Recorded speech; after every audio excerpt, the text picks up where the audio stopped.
Hey, what's up everybody? This is Johnny with Aqua Biz, based out of the 818 San Fernando Valley. And in this video, you're gonna hear my story and how we service fish tanks all over the valley and all over Los Angeles. Check it out.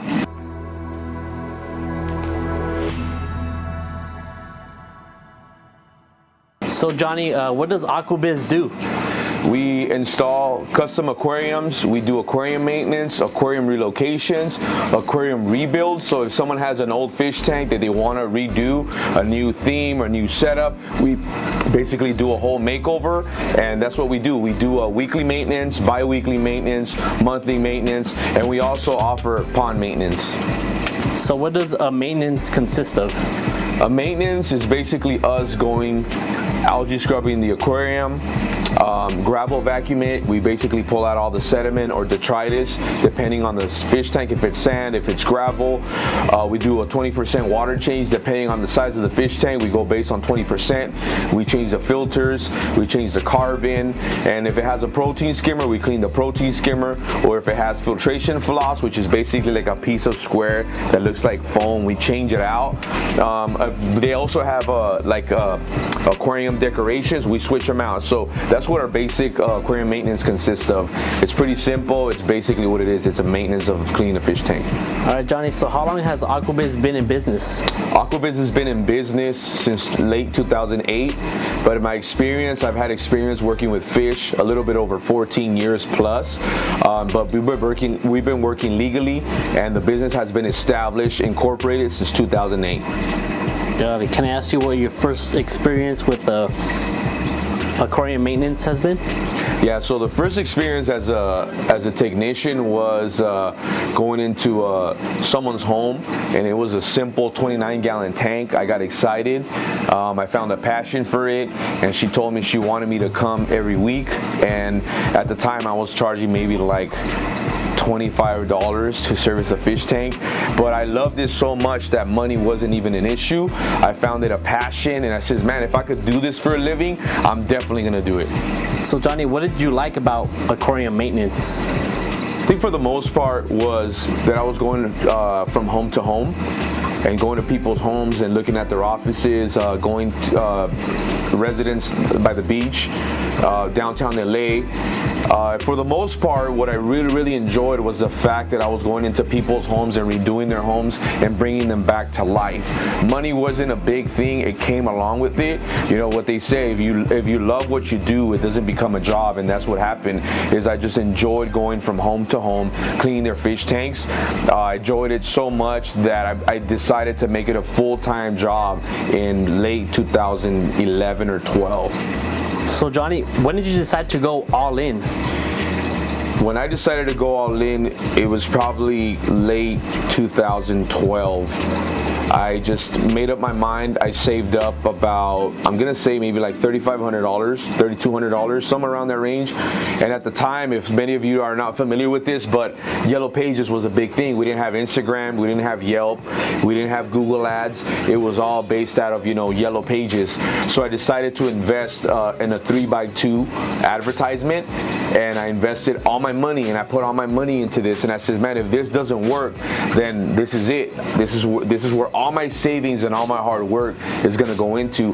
And sure enough, it helped me because it allowed me to open up wholesale accounts where I wasn't allowed to go in unless you had a Yellow Page ad. It allowed me to step on a bigger scale where people took me serious because they looked at my company and they looked it up, and they decided, and they saw, and they decided to, because it was a 3x2 ad, but this 3x2 ad was full color. Everyone had black and white.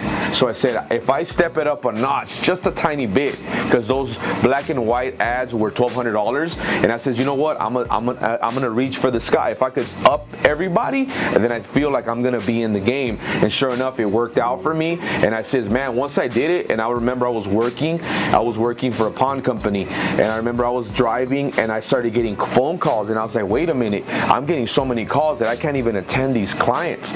So I just decided, I says, you know what, I'm gonna put in my 2 weeks notice, and I ended up putting in a month overall, but then I decided just to go all in, and I just decided to put all my time and focus on my company. But it was like late 2011, late 2012. I don't really remember, but that's when I says, man, I'm going all in. Johnny, what was the biggest struggle at first? The biggest struggle was probably trying to balance a full-time job at the same time when I was getting calls, because I remember I would go from work, clock out, and just jump in my van and boom, hit the locations. And sometimes I was hitting locations, I was hitting residential accounts 7, 8 o'clock at night, and I says, man, this isn't professional. I have to I have to make a decision. Either I continue working at this pond company or I jump all in, and I had no money saved because I had just blown all my money, for this yearly ad in the yellow pages. So the hardest part was trying to balance and finding the time. Even now, it's kind of hard to find the time where I can focus on my high commercial accounts versus the residential accounts. How fierce is the competition in the this kind of business? Realistically, for the most part, it's not as competitive, but it is saturated. It's definitely saturated because a lot of companies, what they're doing now is they're basing it out of their garage, they're basing it, out of their truck. And for the most part, they don't have the overhead. And sometimes, it's difficult to compete with somebody who doesn't have the overhead versus the guys that do have the overhead, who have the shop, who have the bills, who have the DWP, who have the licenses and the insurances and the seller's permit they have to pay versus, charging a high price. Like if I'm charging $125 to clean a fish tank, here comes someone else that will probably charge $60, $50. But you got to remember that on a bigger scale, you have companies like we're incorporated, so we pay incorporation fees, and we're also licensed and insured, so we pay those fees. So when people sometimes don't understand is that if anything happens when we go to your home, like if we flood the fish tank, we break the fish tank, we're covered. We're a reliable insured company and licensed. So this means that when we give prices and we compete with other competitors, sometimes you have the competitors who charge $50 and we charge $125 to $150 to clean someone's fish tank. So I think the hardest part is trying to price out as far as giving them a high price versus a low price to those companies that are maybe just starting who are charging a low rate. So Johnny, what's your next business goal?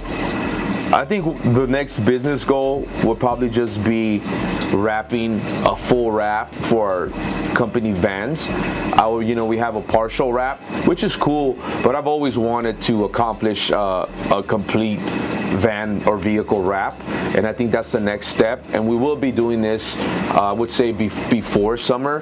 That's something that's on my bucket list. And then also another one is just on my bucket list. It's not like a goal, but the next move will probably get a billboard, even if it doesn't bring me any business. That's something that I've always wanted to do, and I know that I'll get excited if someone sees it and they're like, hey Johnny, I saw your billboard, even if it doesn't bring me any business, but I know that I am able to say, hey, that's something that I accomplished with my business. All right, Johnny, if you could go back in time, what would you do different? If I could go back in time and do something different, it'll definitely be marketing. Marketing, advertising would be something that I would just definitely focus on. I try to focus on the most part the presentation, which is important. But I believe that when you market yourself and when you advertise, like I said, that's something that I realized that once I did the yellow pages, it opened up so many doors. And if I was able to afford it and get the vehicle wrap, get the t-shirts with the logo on it, get the hats with the logo on it, get the magnets for my car, a decal, vinyl sticker, and anything, and just advertise as best as I could. That's the advice that I will give myself, because I believe that seeing is believing. Once people see it, they believe it. You see the McDonald's ad, you're like, wow. You see the M emblem, the gold and red, you're like, wow, that's McDonald's. Because once you see it, you're able to see, wow, the visual. And I'm about visual. When I see it, I believe it. It's like in the fish tank, when I bring a light and they see it, they're like, wow, I want it. Sorry, this one's not for sale. This is the sample, but they believe it because they're seeing it with their own eyes. So if I could go back in time, I would definitely say, Johnny, advertise, blow it up, wear a t-shirt, wear a hat, wear whatever, you know, a pin, a sticker. That's what I would give myself the advice. So there you have it. That's how I started my business. If you have any questions or concerns, please leave them down in the comments below. Please be sure to like and subscribe to our channel, or follow us on Instagram at AquaBiz, or check out our website, www.theaquabiz.net.